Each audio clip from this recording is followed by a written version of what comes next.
First things first, the Detroit Pistons were robbed in the 2023 NBA Draft Lottery. I think there's no way in hell that we fall all the way to number 5, especially when we look at some of the teams that's ahead of us.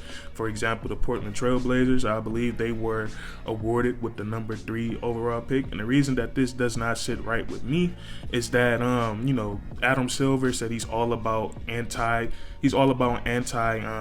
And what the Portland Trail Blazers did was, towards the end of the season, when they saw that they weren't going to make the playoffs, they decided to shut down their megastar, their superstar Damian Lillard. And in my opinion, that's tanking. And the other thing is, when you look at this roster, they have a great roster. Like I said, they have a megastar in Damian Lillard, and then they have other players who are capable of making the all-star team. And I feel like they have a much better roster than the Detroit Pistons. And then the other team that I have a problem being ahead of the Pistons is the San Antonio Spurs.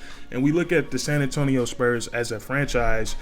They've had two of the best NBA prospects in draft history, David Robinson, Tim Duncan. And now, and then they had 20 years of glory years competing in the playoffs, winning NBA championships. And last year they didn't make the NBA playoffs, but they did make the play-in tournament. They had a competitive season, and then the season that just ended was their first year of having a quote-unquote tank year, where they had a terrible season. I think the Spurs won 20 or less games, but their first time quote-unquote tanking, they get another generational talent with Victor Wembanyama, and I'm going to assume that's what they're going to use their number 1 overall pick on. So those two teams right there being ahead of the Detroit Pistons doesn't really make too much sense to me. But with that being said, and nonetheless, I still think the Detroit Pistons can make some noise with the draft pick that they were given, which was the 5th overall pick. Now, before we go any further in today's video, I would love to talk to you guys about today's sponsor, a digital security company called Aura that specializes in cyber security. Now, me personally, I've been using the app for about 8 months now, and I admit that I absolutely love it. And one of my favorite things about Aura is the simplicity of its app. It's very easy to use and very easy to navigate. And besides from that, it literally keeps all of your digital belongings safe. I'm talking emails, phone numbers, passwords, credit card information, SSN. It keeps all of those things safe and makes sure that it doesn't get exposed to the dark web. And if for any reason it ever does get exposed to the dark web, Aura notifies you immediately via email, call, text, whatever you prefer, so you can get on top of that. And today, if you guys want, and I definitely recommend, you could try Aura for free 14 days. All you have to do is click the link in the description or in the comment section, and you can get a free 14-day trial. And now we can get back to the video. I'm probably about to contradict my little rant I just went on with this statement, but I don't even think the Detroit Pistons needed a top 3 pick. I love us having the 5th overall pick, but I think it's just the principle of it. The San Antonio Spurs were a great franchise for 20 plus years, and they have just one season in the slums, in the trenches of their team, not winning every night and just being an embarrassment every other night. And then boom, right after their first season of turmoil, they get rewarded with one of the most popular draft prospects in NBA history. But nonetheless, the Detroit Pistons, I love the rosters that we have, and I think we have some great young building blocks on our team. We have Cade Cunningham, who you guys all know, I think he has superstar potential. We have Jaden Ivey, and we have Jalen Duren, and I feel like these guys have tremendous upside. But the Detroit Pistons, they have the 5th overall pick, and I think we should talk, before we get into some prospects, we should talk about what they should be looking for with the 5th overall pick. And when we look at this roster, I think we can all agree on that they don't really need to go looking for bigs. We have Jalen Duren, we have James Wiseman, Isaiah Stewart, Marvin Bagley, and I don't think all of these guys are going to be a part of the team at the beginning of the season. The two guys I hope we keep is Jalen Duren and Isaiah Stewart. I love what Isaiah Stewart brings to the table. I feel like he's a rough rider, and he does a lot of the little things, and he does not mind doing it. So I hope we can keep those two guys. And also, I feel like we're pretty good at the ball handler position. The guys running the offense, we have Cade Cunningham and Jaden Ivey, and I think those guys are going to have the ball in their hands majority of the time. So I don't think the Pistons are going to go out looking for a ball handler either. And I think the one position we need to be looking at is the wing. We have Bogey, who played great last season. He can knock down the tray ball, create his own shot, and he has great shot selection. So I think you need to look for a wing that's athletic and that can play some defense. And I know the Pistons, they need more three-point shooting as well, but this is not something you want to look at. Shooting is so common nowadays. It's not something that you want to look at with your lottery pick. So I think the Detroit Pistons, I think they need to go out and look at explosive wings. And luckily for us, there's a few of them out there in the draft that we might be able to take at the number 5 spot. And the first prospect we're going to be talking about today is Cam Whitmore out of Villanova, and this guy has been number 5 on a lot of people's mock draft. And if the Detroit Pistons selected to draft him, I would be more than happy, because I think he fills out exactly what we just talked about the Detroit Pistons needing, and that's a pure wing. And when I say a pure wing, I'm talking about a guy that can play anywhere from the shooting guard position to the power forward position. And we know in today's game, the power forward is just another small forward. There's not many teams that has the traditional power forward on their team. Hell, it's not even a lot of teams that have a traditional center on their team. The game just continues to get smaller and smaller. But Cam Whitmore, he would give the Detroit Pistons that. And what a lot of people, NBA scouts, are loving about him is his upside.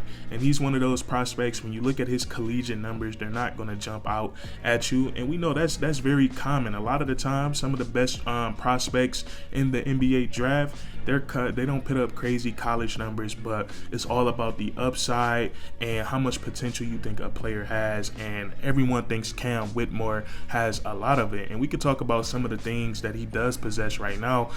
He possesses great size and great athleticism. He stands at 6'7", and he's around 232 pounds. So that's some great size when it comes to being a perimeter defender in the NBA. And he can also switch on to bigger and smaller players, because he has great lateral quickness and he has great strength. And speaking of his strength, that's another thing that people are loving about Cam Whitmore. They think he's going to be able to come right into the NBA and adapt to the physicality and the speed of the game because of the power and speed that he possesses himself. And offensively, I can't wait to watch him get up and down in transition, especially playing with guys like Cade Cunningham and Jaden Ivey. Those guys are willing passers. So in the transition game, he's going to run the floor hard, he's going to run the wing, and he's a great finisher.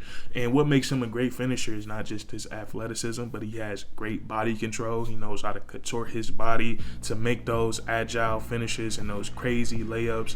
And also in the half court, same thing. He's going to be great cutting without the basketball in his hands. And we take a look at his three-point shooting. It's not the best and it's not the worst. Definitely something that he can get better at.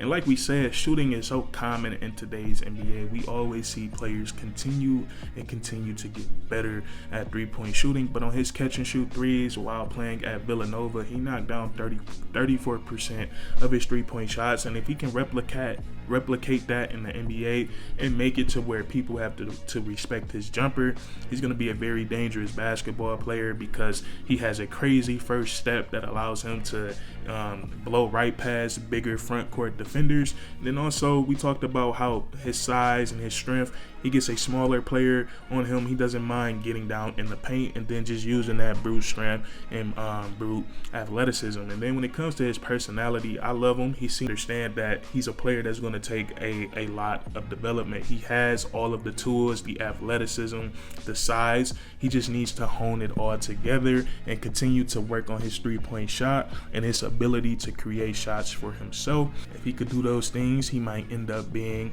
one of the best players in all of the NBA. He has that type of upside.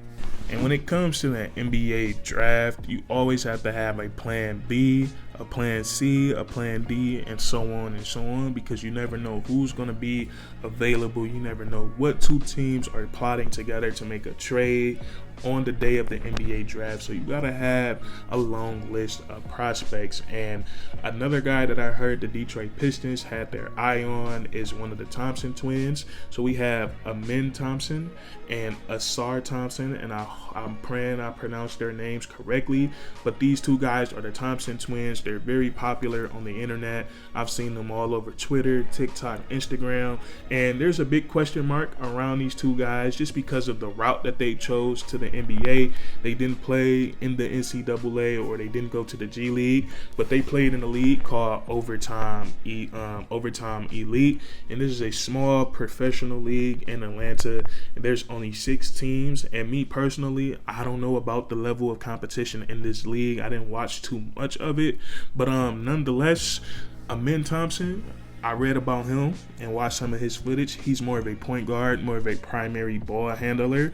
So the Detroit Pistons will probably steer in a different direction, because we already talked about we have Jaden Ivey and Kay Cunningham. So we don't really want to add another ball handler to the mix. But his brother, Asar Thompson, he's more of a wing. And I read about him, watched some footage on him, and I actually like his game a lot. He has great size as well for the wing position. 6'7", 220 pounds, somewhere in that range. That's perfect for today's NBA. And I like what he brings to both the offensive and the defensive side of the ball.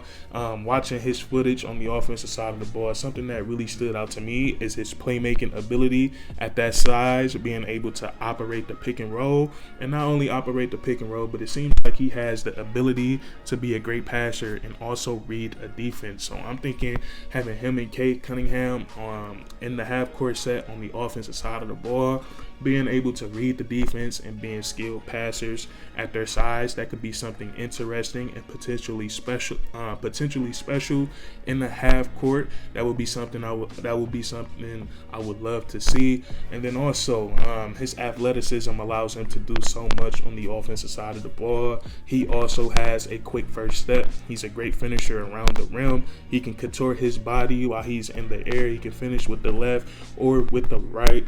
He can knock down an open jumper, and also he doesn't really need a play drawn up for him to be effective on the offensive side of the ball. He had crashed the glass, he had cut hard, and he can knock down an open jumper. So I like him offensively, and one thing that I think he needs to work on, I read that he only shot 66% from the free throw line, but that's something you can definitely put some time on and get better at. And just the same thing like with Whitmore, when teams take away your athleticism and they take away your quick first step, just being able to find a way to consistently figure out a way to score the basketball in those situations. That I think, if he continues to work on those things as he develops in the NBA, he could be a dangerous offensive player. And the same thing on the defensive side of the ball.